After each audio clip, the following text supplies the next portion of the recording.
एक गांव में एक बूढ़ा मुखिया रहता था।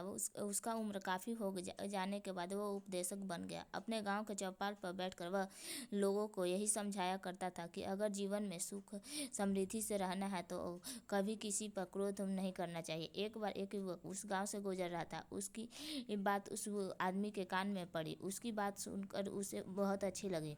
उसे उस बूढ़े से मिलकर कुछ बात करने की उत्सुकता हुई। तो उसने बूढ़े के से फिर जाकर पूछा, बाबा, जीवन में शांति से रहना है तो क्या करना चाहिए? बूढ़े ने फिर वही बात दोहराया, यदि शांति से रहना चाहते हो तो कभी किसी पर क्रोध मत करना, चाहे तुम्हारे सामने जो भी परिस्थिति हो। क्रोध को, विवेक को खोना नहीं और इंसान को सही गलत समझना। युवक ने पूछा, जी क्या आपने कहा? मैंने कहा कि तुम अपने जीवन में कभी किसी पर क्रोध मत करना। युवक ने बात सुनने का नाटक किया और फिर पूछा, जी मैंने सुना नहीं, क्या आप कहना चाहते हैं? क्या आपने कहा?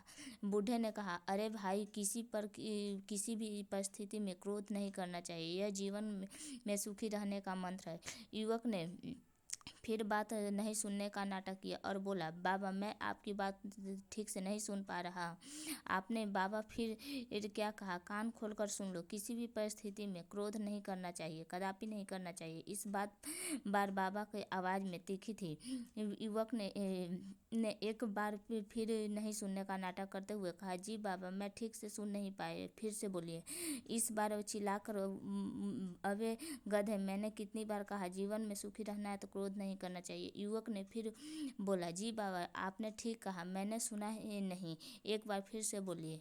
क्या कहा था आपने? बूढ़े का गुस्सा सातवें आसमान पर था। उसने पास रखी एक छड़ी उठा ली और युवक को घूरते हुए कहा, अब अगर तुम मेरी बात नहीं सुनी तो मैं मार मार कर इस छड़ी से तेरा पीठ लाल कर दूंगा। मैंने कहा किसी भी परिस्थिति में किसी पर क्रोध नहीं करना चाहिए। अब बता, तूने सुना कि नहीं? तो अभी तेरा खबर लेता हूँ। युवक मुस्कुराया और उठकर अपने चल पड़ा।